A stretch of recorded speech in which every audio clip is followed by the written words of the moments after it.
हमारे देश में ऐसे बहुत सारे घर हैं, जैसे कि कुंदन बाग, जैसे कि मलछा महल, जिसके आसपास कोई भी भटकना कभी पसंद नहीं करता।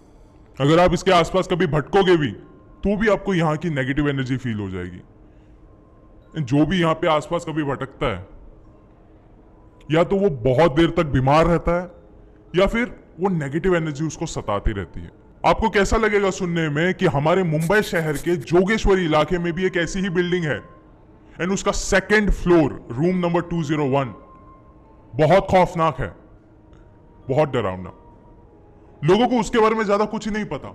ऐसे बहुत कम वेबसाइट है जिसने इसके बारे में बात करने की हिम्मत रखी है, क्योंकि ऐसा बताया जाता है कि पिछले 5 साल में उस रूम में 5 लोगों ने सुसाइड किया है और रीजन किसी को नहीं पता।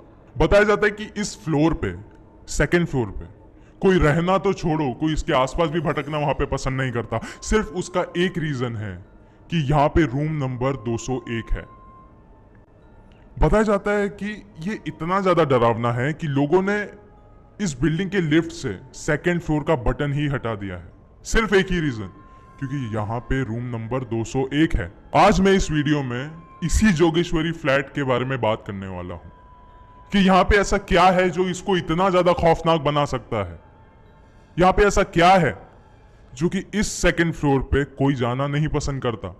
यहां पे ऐसा क्या है जो कि इन बिल्डिंग वालों ने लिफ्ट से सेकंड फ्लोर का नाम ही हटा दिया है। ये वीडियो शुरू करने से पहले ऐसे ही और सब्सक्राइब कर दीजिए इस चैनल को। अब ये कहानी शुरू होती है। आज इस वीडियो में मैं उस बिल्डिंग का नाम तो नहीं ले सकता, क्योंकि वहां के आसपास के लोग अनकंफर्टेबल हो सकते हैं एंड कई लोगों को ये चीज बुरी भी लग सकती है। सो ये खौफनाक हादसा हुआ था 2009 में, जब एक आयुष सिंह नाम का लड़का, जो कि एक नाइट शिफ्ट में काम किया करता था एक रेडियो जॉकी के पास, वो इस बिल्डिंग में शिफ्ट हुआ था एंड उसे शिफ्ट होके महज 2 या 3 दिन ही हुए थे। लेकिन जब से वो यहाँ पे शिफ्ट हुआ था, वो सिर्फ यहाँ पे रात को ही आया करता था एंड जब भी वो किसी को भी यहाँ पे देखता था तो लोग उसे बस घूर घूर के देखते रहते थे, लेकिन बात नहीं करते थे आयुष से, सिर्फ घूर घूर के देखते रहते थे। लेकिन उसे ऐसा लगने लगता था कि शायद से ये लोग ही अजीब है या फिर मैंने ही कुछ तो गलत कर दिया है इनके साथ। आयुष अपने घर पे अकेला रहा करता था एंड ऐसा एक भी दिन नहीं गया था जब उसने चैन से, शांति से अपनी नींद ली होगी उस घर में, क्योंकि वो जब भी उस घर में रात को पहुंचता था, लाइट्स ऑन ऑफ होती रहती थी, पानी का नल खुला चला जाता था, बस पानी गिरता रहता था, वो बंद करता था, पानी वापस चालू हो जाता था। लाइट्स ऑन ऑफ होना, पानी का नल चालू हो जाना, ये सब चीजें तो अभी नॉर्मल हो गई थी, लेकिन हद तो तब हो गई जब उसके साथ अब एक हादसा हुआ। यह हादसा कुछ ऐसा हुआ, आयुष रात को अपने बेडरूम में सो रहा था एंड अचानक से उसने सुना कि कोई औरत रो रही है।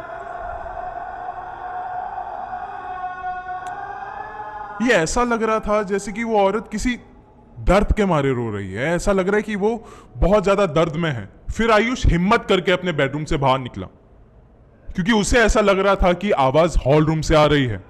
वो हॉल रूम में पहुंचा एंड देखा तो आवाज यहां से भी नहीं आ रही है, यह आवाज घर के दरवाजे के बाहर से आ रही है। एंड आयुष बस वहीं पे खड़ा था और वो यही आवाजें सुन रहा था। तभी अचानक से यह आवाज बंद हो गई एंड दरवाजे पे अभी किसी ने दस्तक दी। किसी ने 3 बार ठकठकाया एंड आयुष ने हिम्मत करके दरवाजा खोला एंड दरवाजे के बाहर कोई नहीं खड़ा था, कोई भी नहीं। ऐसा लग रहा था कि फ्लोर में कोई है ही नहीं, इतना सन्नाटा। फ्लोर पे सन्नाटा देख के आयुष ने वो दरवाजा बंद कर दिया एंड जैसे ही वो पीछे मुड़ा, उसने देखा कि उसके ठीक आंखों के सामने एक लड़की खड़ी है, जिसकी दोनों आंखें बाहर आ चुकी है, जिसके सर से खून बह रहा है। एंड उस लड़की ने आयुष को सिर्फ इतना ही कहा कि बस 4 दिन और तेरी मौत भी वैसी ही होगी जैसी मेरी हुई थी। अगर मेरा शरीर इस घर में नहीं रह सकता तो मैं तेरा भी नहीं रहने दूंगी। एंड अगले ही दिन यह हादसा होने के बाद आयुष अपने हॉल रूम में गिरा हुआ था बेहोश था वो। एंड वो उठते ही सीधा भागा चेयरमैन के घर पे। एंड चेयरमैन को उसने बैठ के सारी बातें बताई कि मेरे साथ ये हादसे हुए हैं कुछ दिनों में, और कल रात का हादसा भी बताया चेयरमैन को। और चेयरमैन को ये सब चीजों के बारे में पहले से ही पता था। उस घर के बारे में उस चेयरमैन को पहले से ही पता था।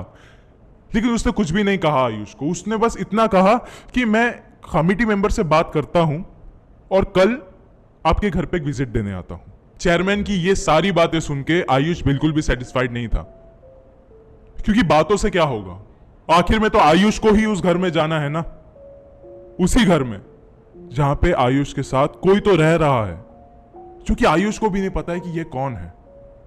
बस उसे ये पता है कि ये जो भी है ये जिंदा नहीं है, मुर्दा है, क्योंकि कोई इंसान तो ये सारी हरकतें कभी नहीं कर सकता। ये सारी बातें होने के बाद चेयरमैन को काफी ज्यादा गिल्टी महसूस हो रहा था कि मुझे उस घर के बारे में सब कुछ पता है, उसके इतिहास के बारे में मुझे सब कुछ पता है, फिर मैं उसे ये सारी बातें क्यों नहीं बता रहा हूं। तो उसने सोचा इस बार बहुत हो गया, 5 सुसाइड ऑलरेडी हो चुके हैं, अब ये छठा मैं नहीं होने दे सकता। मैं जाता हूं और जाके उसे सब कुछ सच बता देता हूं। वो जाता है उस कमरे में, 2nd फ्लोर 201 रूम नंबर के पास। एंड पहुंचते वक्त उसने देखा कि 201 रूम नंबर का दरवाजा खुला है। वो अंदर जाता है और अंदर जाके देखता है कि आयुष हॉल रूम के पंखे से लटका हुआ है। उसने फांसी लगा के आत्महत्या कर ली थी उसके घर पे। ये सब चीजें देखने के बाद चेयरमैन शॉक हो गया था।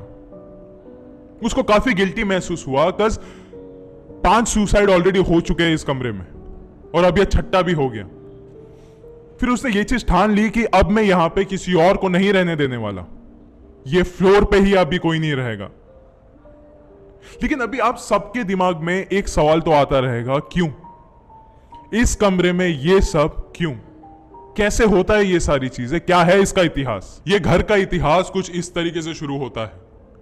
2005 में यहां पे साक्षी नाम की एक एयर होस्टेस रहा करती थी अपने पति के साथ। वहां के अड़ोस पड़ोस वाले लोगों का कहना था कि ये लोग रात भर झगड़ते रहते थे। एंड झगड़ने का सिर्फ हमेशा एक ही टॉपिक होता था कि ये घर डाइवोर्स के बाद किसे मिलेगा। वो लोग बहुत जल्दी एक डाइवोर्स फाइल करने वाले थे, बिकॉज वो लोग की आपस में बनती नहीं थी। एंड उनके पास ये एक ही घर था, लेकिन आखिर में ये घर किसे मिलेगा ये दोनों को ही नहीं पता लग रहा था, और दोनों इस मुकाम पे पहुंच ही नहीं रहे थे। फिर एक दिन आता है जब साक्षी आधी रात को अपने घर पे पहुंची, एंड जैसे ही वो अपना दरवाजा खोल रही थी उसी समय किसी ने उसके सर पे आके हथौड़ा मार दिया। उसका सर फट गया। एंड उस साक्षी को बस सीढ़ियों पे मौत के लिए छोड़ दिया। एंड आज वो घर उसके पति के नाम पे है। भले ही इस कहानी के बेसिस पे ये घर साक्षी के पति के नाम पे है, पर रहती तो यहां पे आज भी साक्षी ही है। बस वो एक आत्मा है, अभी एक प्रेत है। आखिर में मैं बस आपसे इतना ही कहना चाहता हूं कि अगर आपके घर पे, आपके दरवाजे पे आधी रात को दस्तक होती है कुछ इस तरीके से, मतलब अगर किसी ने आधी रात को 3 बार ठकठकाया तो दरवाजा मत खोलना, बिल्कुल भी मत खोलना। आपको दरवाजा इसलिए नहीं खोलना चाहिए क्योंकि जो भी आत्मा आधी रात को आपके दरवाजे पे 3 बार ठकठकाती है, तो वो बस आपको सिर्फ एक चेतावनी दे रही है कि अगर आपने ये दरवाजा खोला या फिर अगर आपने मुझे किसी भी तरीके से एक जवाब दिया, तो आप मुझे बस एक इजाजत दे रहे हो आपकी जिंदगी में आने के लिए, आपके करीब रहने के लिए। एंड उनका करीब रहना मतलब आपका करीब रहना मौत से। शुक्रिया।